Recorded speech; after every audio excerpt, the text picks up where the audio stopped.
Good morning, I'm Nabi Burries. And I'm Latoya Calloway.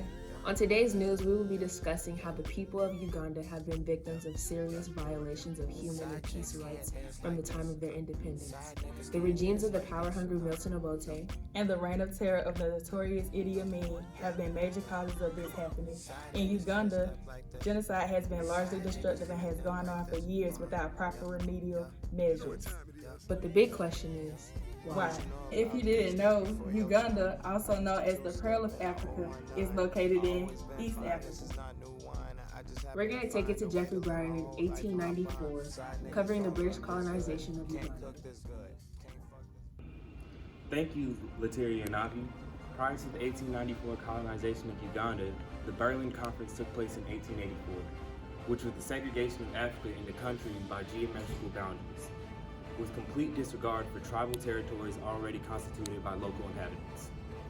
This separation caused for ethnic tensions to rise due to forceful divisions of tribes and conjoining of rival ethnic groups, furthering the fracture of not only Uganda, but Africa as a whole.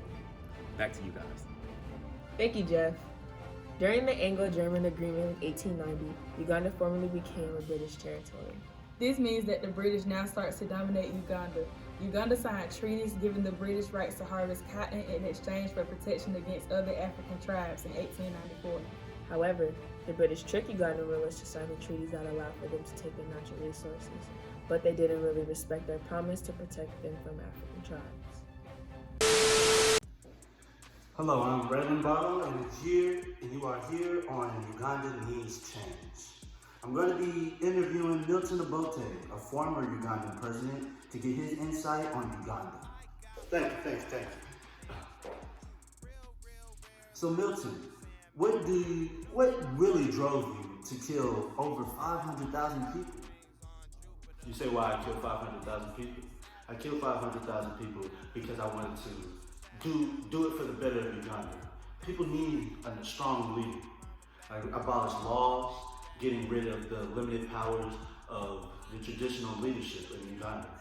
So I just did it for the better of Uganda, nothing else. Well, I guess that's a valid reason. But what do you feel about what do you feel about Idi Amin and his reign? Idi Amin, he was a valiant soldier, and he was good at that. Him trying to overthrow me, he should have stayed in his lane. His reign didn't last long. He would never be a better president than me. Last question. If you could, what would you like to see change in Uganda today?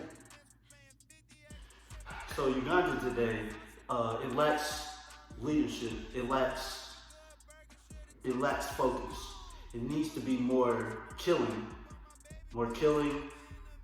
and more strong-headed leadership. Because the president now, he doesn't know. I guess you have it. Won't get on your bad side. So I guess that's all we have for you guys today. See you later. In 1962, Uganda becomes independent with Milton Obote as prime minister and with Uganda enjoying considerable autonomy. 1966 through 1971, Obote shows favoritism toward his tribe over others, causing serious ethnocentrism. The conflict between the tribes made it easy for Idi Amin to come in with his army and overthrow Obote. We're going to take it to Raylan Barlow in 1962. Thank you guys. So here in 1962, we have the Ugandan people getting their independence back, right? So Ugandan people, they didn't have their independence for a long time due to them fighting with the British. So back in 1890, the British tricked the Ugandan people into signing a treaty that would give the Ugandan people the independence back, but it was really to get rid of all their natural resources. So due to their long, hard fight with the British, the Ugandan people finally got their independence back in 1962 with Milton Obote and their president. Now back to you guys. Thanks, Raylan. After the overthrowing of Obote, Idi Amin served his term of presidency from 1971 to 1979. Idi Amin started by killing anybody who was loyal to Obote. Abusing his power, Amin began to carelessly kill civilians along with individuals of the Lengi and Akole tribes. During his term, he killed over 500,000 people. Questioning their loyalty, he even extended his own killing to his own army. The Ugandan National Liberation Front, along with the Tanzanian army, joined to overthrow Amin. which leads to Milton reclaiming presidency, serving his second term in 1980. We're back with Uganda needs help, needs change. This time we have Idi Amin, another former president of Uganda. Come on in. Thank you for having us. Having me.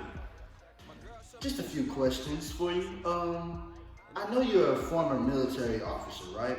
Popularly known as the Butcher of Uganda. I just want to know, what made you want to become president? You say why I wanted to become president? Because this fool Milton Obote, he was never strong enough to lead us. He would never get Uganda where it needs to be. Never. Okay, I understand that. Just one last question for you. How do you feel about Uganda today? Uganda today, it's not strong. It lacks the right drive. That's the word. It lacks the wrong drive. The leader of Uganda today, he's stupid. He doesn't have the same mentality as it used to. It's not like how it used to be. Back in my day, we see someone, we kill him. Okay, and with that, we're gonna take it back to your regular scheduled program. And just one more thing, if you guys can, donate so we can change Uganda for the better.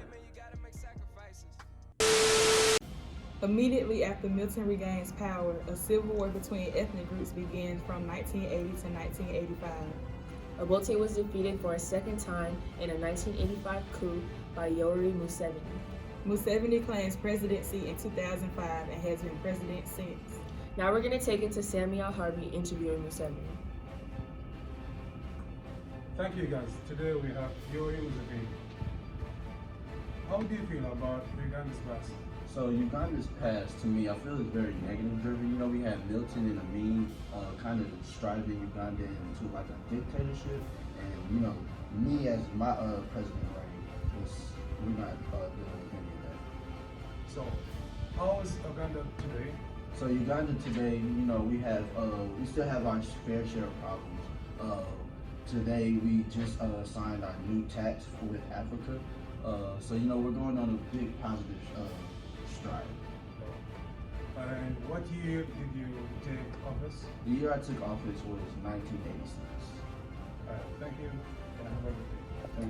Thank you, Sammy. It's safe to say that genocide in Uganda was primarily due to ethnocentrism, along with the help from the British. Although Uganda is still experiencing ethnocentrism today, they are recovering from genocide and making strides to overcome the wrongdoings of the past. Thank you for watching our morning news. Have a wonderful day. Thank you, Lateria and Navi. Is it Navi? I still don't know. So, how do you think? You didn't say go. He had moved his head, but you was already looking up.